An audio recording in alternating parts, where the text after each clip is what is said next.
Hello, hello, beautiful people. Welcome to the ultimate guide to Toronto's real estate rental market. This is a rather extensive crash course on how to win when applying for your next rental unit. Okay, so we're going to try to go quickly through it because there's a lot of information here. But once you're finished with this workshop, you're going to have all the tools you need, whether you use an agent or not, to know exactly what to do, what your rights are, and so much more. So this is just going to be an awesome educational moment. Let me introduce myself. My name is Bianca. My last name is derived from the Latin Theodorus, which means God's gift. Today, I am your gift. I recently found my faith in the last 2 years, so I think that's actually super cool and fitting. I've been buying and selling real estate for 12 years. My mom, who's Romanian, instilled how important it is to be educated when someone is selling you something, which is all the time. As you can imagine, Eastern European parents are hardcore. Now, I'm passionate about removing the barriers of entry into real estate. So, whether you're in your renting journey or you want to buy eventually, I am so motivated by the freedom and the privilege that we get to have as homeowners in this country, and not to say that it's not extremely difficult right now and that it's not getting more difficult, but that there's always hope. Okay, so let's put that aside. I come from a background of advertising, marketing, and I love all things AI, technology, and branding. And I often help my own real estate colleagues with all of their marketing and branding needs. A cute little tidbit: I've been on the same stage as Michelle Obama. I used to be a spoken word artist, and I opened for some really incredible people back in the day when we were promoting mindfulness for against mindfulness against gun violence.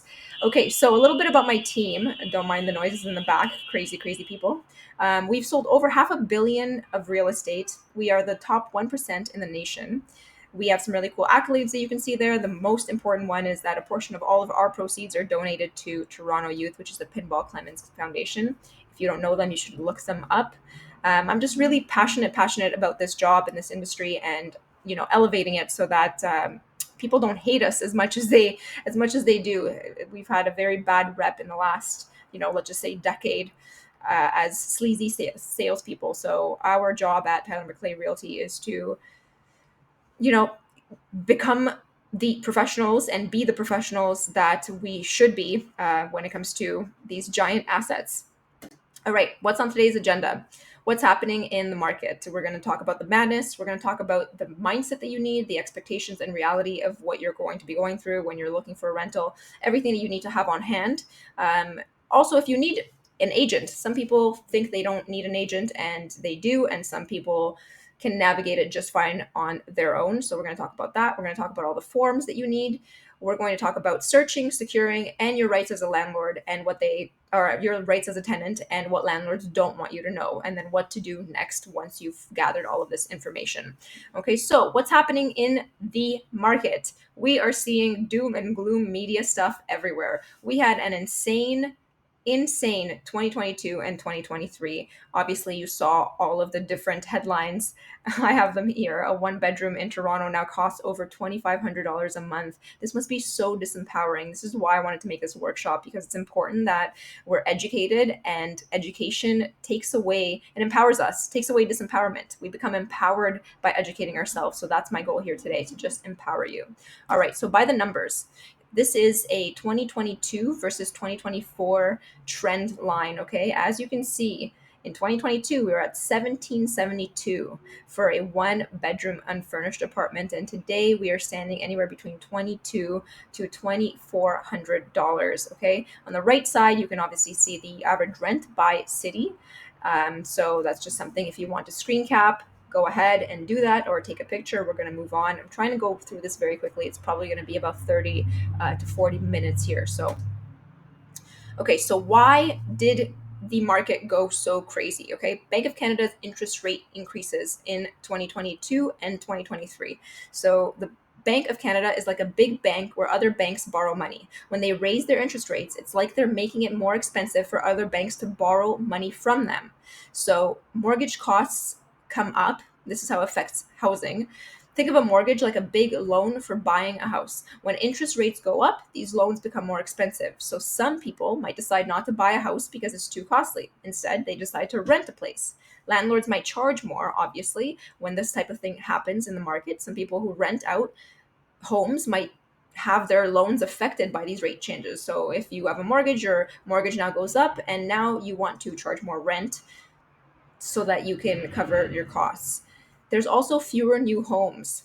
So when borrowing is really expensive, companies might not want to borrow money to build new houses or apartments. This means that now we have even fewer places available to rent. These are just a few of the factors. We're going to keep going into more. Okay, we had a really busy summer season last summer. Okay, we're going into our second summer season. It's also going to be busy, but last was really, really crazy. And summer itself is just a very, very popular time for renting. Obviously, everyone's feeling good. They're going to their showings. A lot of people want to move during this time because of school or just because it's nicer. Now, it affects housing because with more people looking for places to rent in the summer, the prices also go up because everyone is competing for the same spots. This also goes with people who are buying and selling, right? Everybody always wants to wait for the spring market to list their house for sale, but so is everybody else on your street. So now you have an immense amount of competition. You're trying to sell your house, but Mark, Sam, and Sally all listed their house at the same time, and now you guys are undercutting each other so that you can get it sold faster. It's not necessarily better to do it at that point. Um, September and on, the rental market and the resale market usually cools down. Now, when we talk about the pandemic, after things like the pandemic, cities can get really busy again, right? So we saw that as soon as the pandemic was over, all the people that had left Toronto had come back to Toronto, whether it's to rent now or to buy. They realized that they can now do a lot more things in the city, and they got bored of their little small towns that they thought that they really thought they wanted a bigger backyard and all of these things because they were tired of staying in these little apartments with no amenities and still paying maintenance fees. So that all changed when COVID was over. Now, this affects housing because more people in the city means more people looking for places to live. If more international students or workers come here, they come here because travel is easier. So in 2022, there were 807,000 students, international students in Canada at year's end. Obviously, that's not all in Toronto, but the majority of that is in Toronto. We are having about 1 million people a year coming into Canada at this point. Okay, so now you know why it's so difficult to get a rental. It's basically supply and demand. I could sum it all up in supply and demand. There's a lot of demand, and so the prices go up. Okay, so what do we do about this? We get really disempowered. This is what happens. So your mindset is everything. It's not always going to be easy. These are things you need to know. Sometimes it will feel personal. You'll apply for a place and they will deny you, and you'll apply for another place and you'll get denied again. It starts feeling like there's something wrong with you. And to be honest, we do see discrimination, even though agents and landlords will not say it's discrimination because they can genuinely say that there was a specific reason that they don't want to take you on. So if you fail to plan, you'll fail. Okay. So you need to have everything in advance. And this is why having an agent to help you with these things is much better than not. But that's also why you have this workshop, so that you don't need one. You need to focus on what you can control. Yes, the system does feel broken. Yes, things feel very expensive. Yes, it is so freaking unfair that rents have gone so high and that most of us are just barely making it. These are facts. These are realities that really suck. So we can't be tone deaf to them. But in order to move on with our lives, in order to be successful, in order to do anything it is we need to do in society, we have to cope and manage with what's happening to us, right? We can only fight against the machine for so long, until we have to become a part of the machine, which really, really sucks, but that is life. When you find the place that you end up getting, you'll know why the rest didn't work out. So even though you'll face rejections, you'll understand why. Now, people all have biases, and landlords are no different. Complaining creates more of the same. If you're constantly complaining, it's still going to bring in more negative energy to you, and you're going to get super disempowered real fast. Okay, you have a lot more say than you actually know.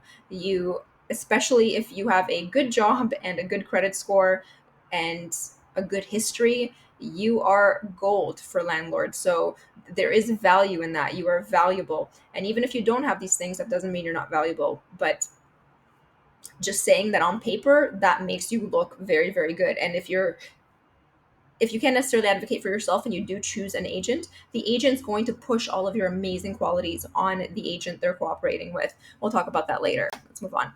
So, why would you get a denied for an apartment or a rental unit or a condo? Well, if the application was incorrectly filled out or there was missing key information. Obviously, your previous work history, your current work history, you're missing your credit score. If your income appears to be too low to be able to completely afford to pay rent consistently, landlords are looking to see that you can pay no more than one third of your monthly income on rent. If references are missing, if they're unreachable or they did not provide good information, that's a rough one. So, credit, if the applicant didn't provide details to run a credit check or had an unimpressive credit score, that's the same thing as the application data. And preferences, if the applicant indicated that they had pets or were a smoker and the unit expressly does not want either. I said not allow on here either, but we're going to talk about that later as well. There are certain things that people cannot say they're denying you for and they won't do it to protect themselves under the human rights code, but there's things that they should not be discriminating against whatsoever. All right, let's talk about documents, okay? Let's talk about the things that you need to get together that you have to have on hand. So, whether you are starting your journey today or in 3 months, what you need to have on hand before you ever reach out to a landlord, a Facebook ad, marketplace ad, another real estate agent, these are the things you need to have on hand. It makes you look prepared and it makes the agent, if you're working with one, really know that they can count on you as much as you're counting on them. So, employment letter, two recent pay stubs, a driver's license, and a full credit check, which is Equifax. Equifax, I know so many people use Credit Karma and TransUnion. Landlords don't like that. No matter how many times you give them the correct Credit Karma or TransUnion, they're always going to ask for Equifax. I don't know what it is. Give me 1 second. I need just to get a drink of water. Okay, so these documents, they confirm your identity, work, and credit. Without these supporting documents, no agent or landlord will accept an application. Now, I really hate filling out forms. Before I became a real estate agent, the idea that someone was asking me for like 55 documents for anything turned me off so bad that I just wouldn't even try. I know some people have this sort of rebellion towards this stuff. I totally get it. I understand. But unless you bring these things, you're really going to have a very hard time. Okay. And even if you pay for the year up front and you have a lot of cash on hand, people still really want to see this. Okay. So here's some common problems that people have and the solution to these problems when it comes to documents. You could have no credit history. The best way to ensure that you're successful in your rental journey without a credit history is to provide enough details and context.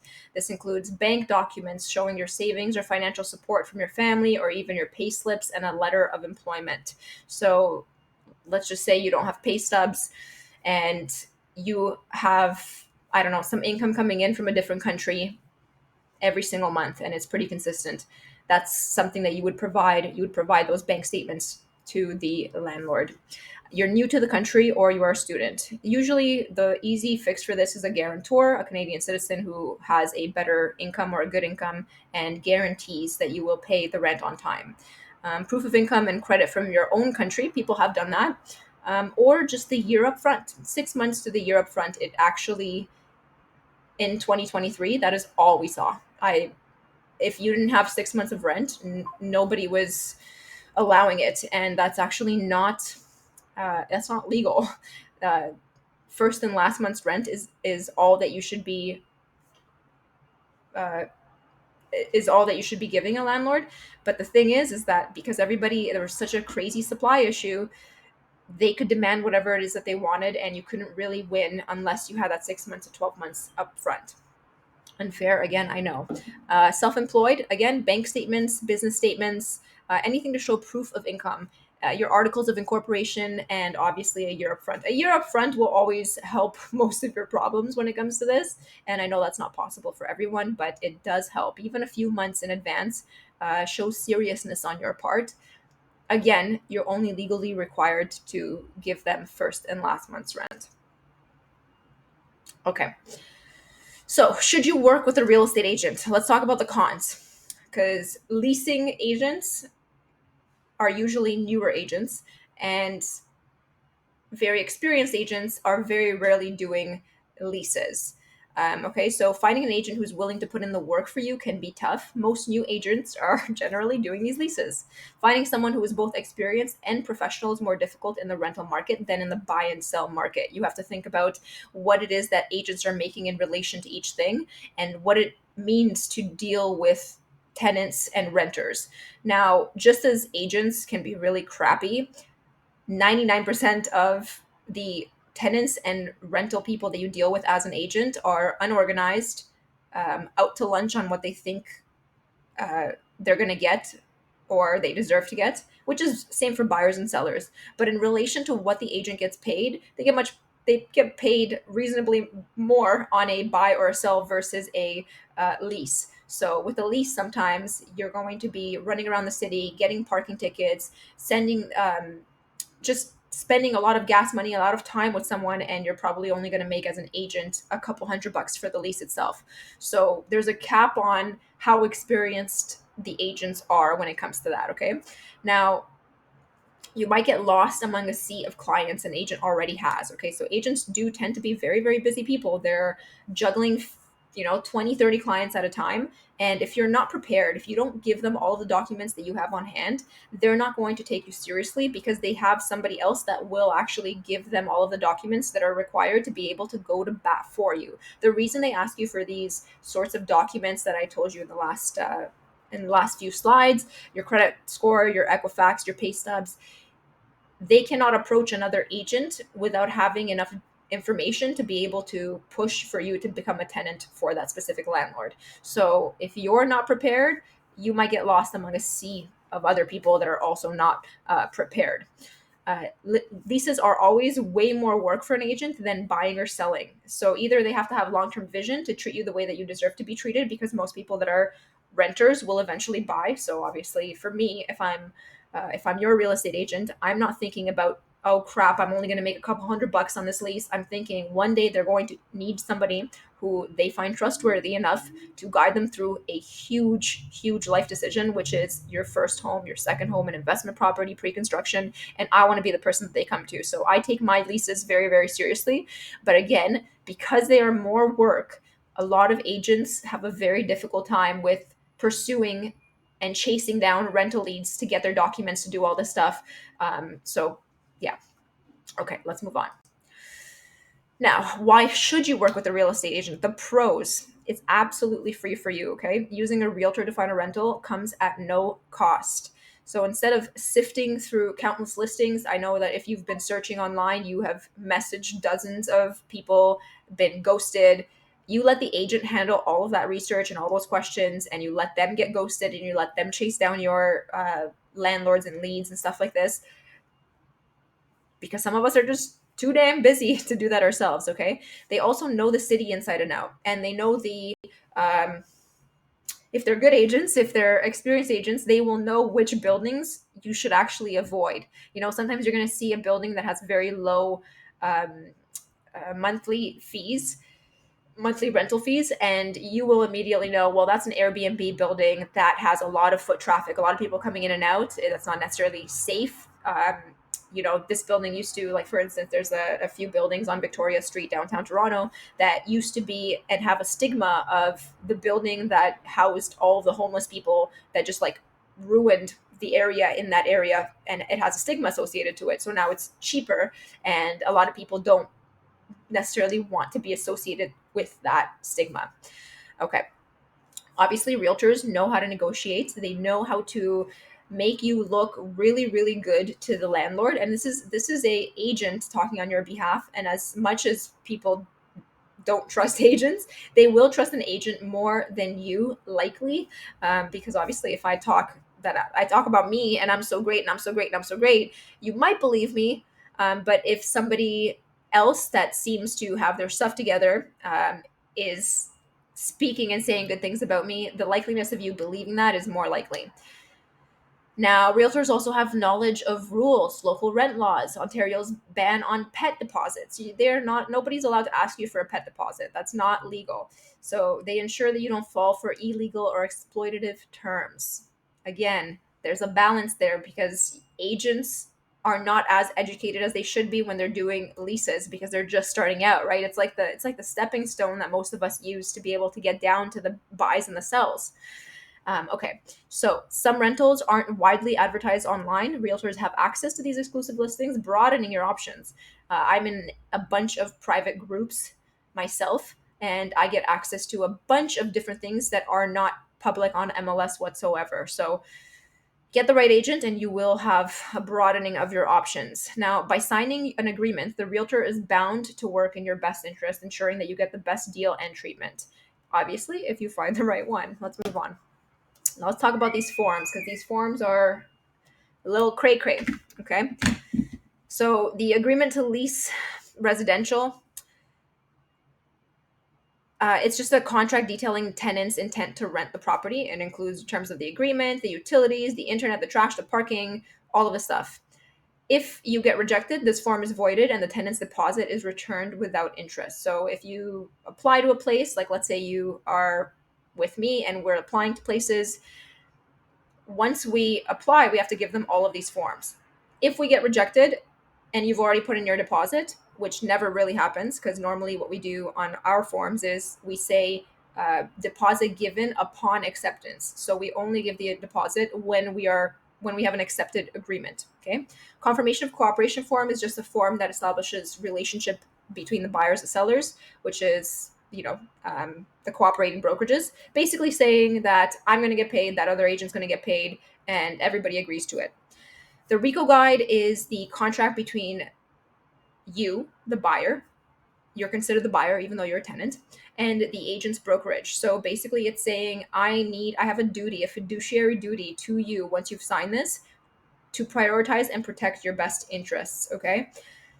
Now, the most important thing that needs to get signed with every single, even if you don't sign any of these other three forms because you just submitted a rental application to a landlord on Facebook Marketplace, these first three, the 400, the 320, and the RICO guide, they all come with a real estate agent, okay? But the OTA is the Ontario Standard Lease Agreement. This is the only thing that really protects you against abuse or misuse.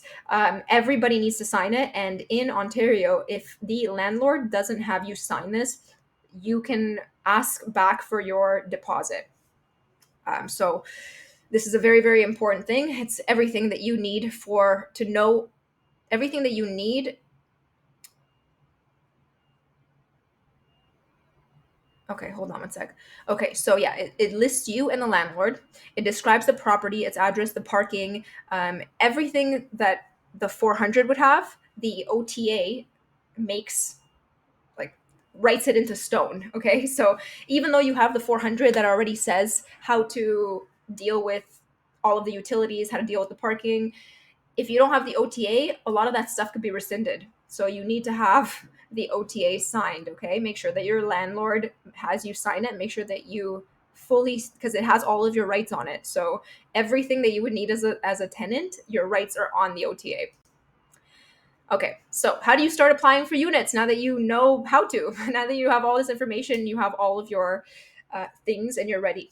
Okay, gotta figure out your budget. I really hate to say this. I really hate to say this. If the rent is about $1,000, most landlords will need you to be making $3,000 to $4,000 in monthly income to sustain that rent. Okay, obviously rent is not $1,000. Obviously, it's more expensive, but a lot of the time, because they have so many different applications, if you cannot afford a unit or it looks like your income is too low, I would suggest that you just rent with someone else and put your incomes together because it's you cannot be applying for a $2,500 a month unit and making $3,500 a month. Some people just will think that's too close, too scary for them to be able to accept. Okay, now you need to write down your most needed preferences. How many beds, baths, what area, what amenities you would like, and would you be willing to give up? What would you be willing to give up if you absolutely had to? You are not going to find the perfect place. It will be the perfect place for you, but more often than not, 99% of the time, you're going to compromise on one thing at least. Okay, that is just life. We try to do our best, but there are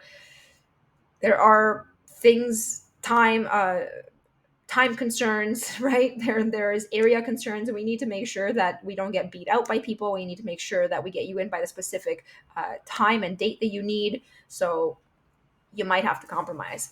Okay, and then you start looking. You go to realtor.ca. The reason why I say realtor.ca over everything else is because realtor.ca has all of the up-to-date listings. Okay, so when you go to like Facebook Marketplace, Point Two Homes, they usually have outdated old listings. That's where you'll get ghosted. That's where you might get scammed. That's where um, people are just using that website to be able to get leads. I know for me, I used to use my listings. I would put it up on Facebook, listings that I've had, and I would get lots of leads from it. And even when it closed, there were times that I totally forgot to go back to go and delete the postings because I've had hundreds up there at a time.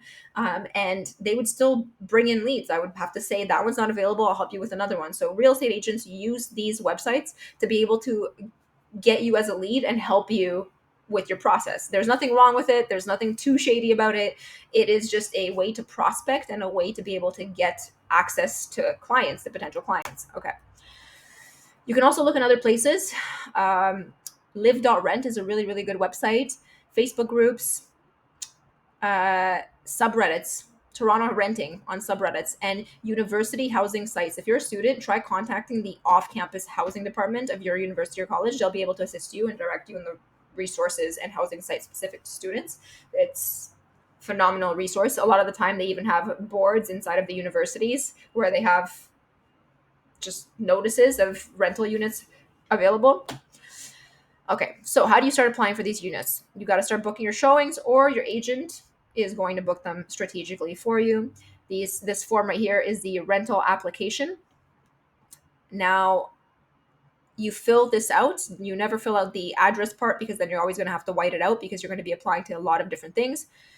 So every single time you're just going to put the address in there. Most of the time, you don't need to put your social insurance number on these, even though they ask for your social insurance number. Now, you have to email the landlord all of your documents: the ID, the Equifax, the credit check, the employment letter, the pay stubs, references, rental application, and then a little blurb of who you are and what you do.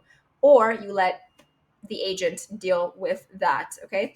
Do not apply to different places at once. This could cause some massive legal issues, forcing you to either close on 2 units or forcing you in small claims court to pay for the losses of the landlord for accepting your application. Just don't do it. It's not worth it. You can give them a 24-hour timeline. Sometimes you can even do like we can't really do more than less than 24 hours because they need to verify all of your documents. So once you apply, the agent on the other end or the landlord will go through your entire application, will call your work, will call your references, and will double check and make sure that you are good to go. Okay.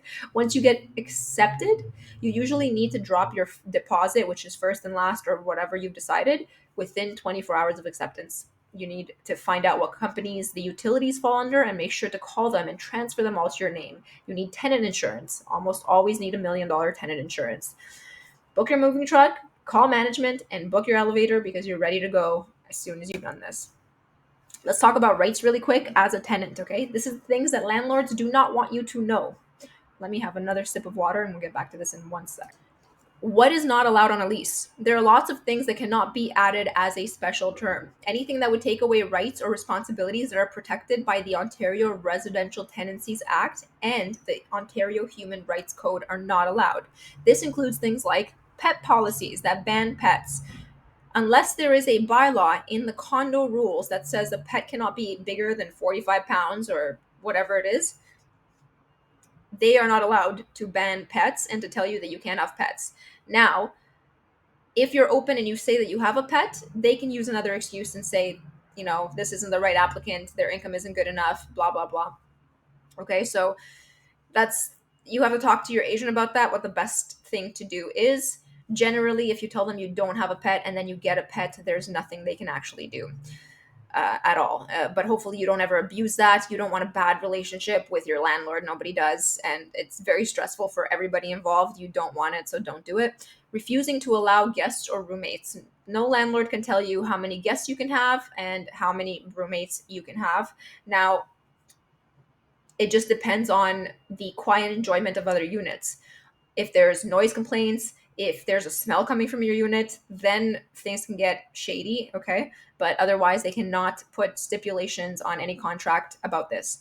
Asking the tenant for money that's not mentioned in the actual standard agreement, we talked about this. First and last, whatever's in the agreement, in the OTA, in the Ontario Tenant Agreement,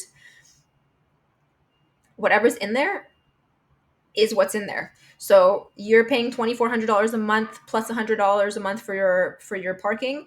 The landlord cannot come to you all of a sudden and say, "Hey, you're gonna have to pay an extra $50 for this storage unit." The deal's already done. There is no asking you for extra money. Okay.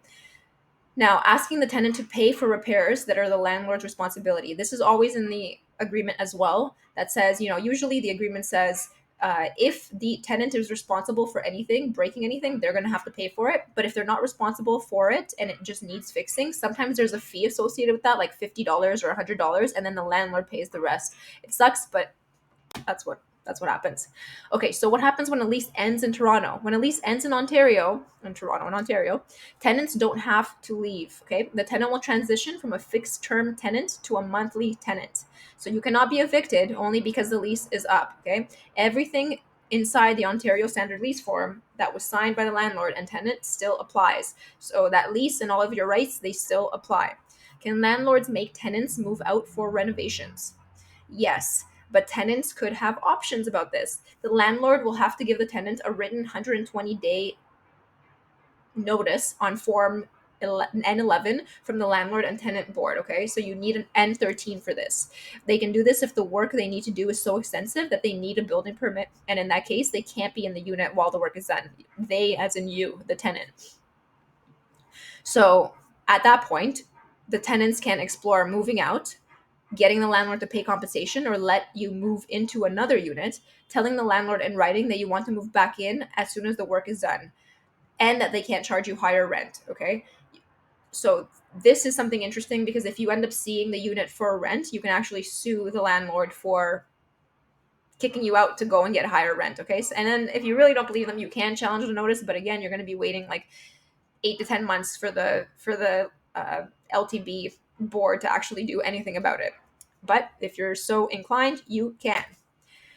What are reasons why a landlord in Ontario would evict and could evict a tenant? Okay, if you don't pay rent, you can be evicted. If you lied or misrepresented your income to the landlord, very hard for them to prove this. If they should have done the research at the very very beginning. I don't know how they would figure this out. It feels like there would have to be very intrusive means. A tenant committing illegal acts. Obviously, you cannot have a meth lab in your apartment. Okay, a tenant caused unreasonable damage to the unit or building. So it doesn't even matter if you don't damage your own unit. If you damage anything in the building, the landlord and even the building can get together and kick you out, and it be not even the landlord's ability to stop it if you upset the wrong people in the building. A landlord needs to do extensive work on the unit. We talked about that, the N13.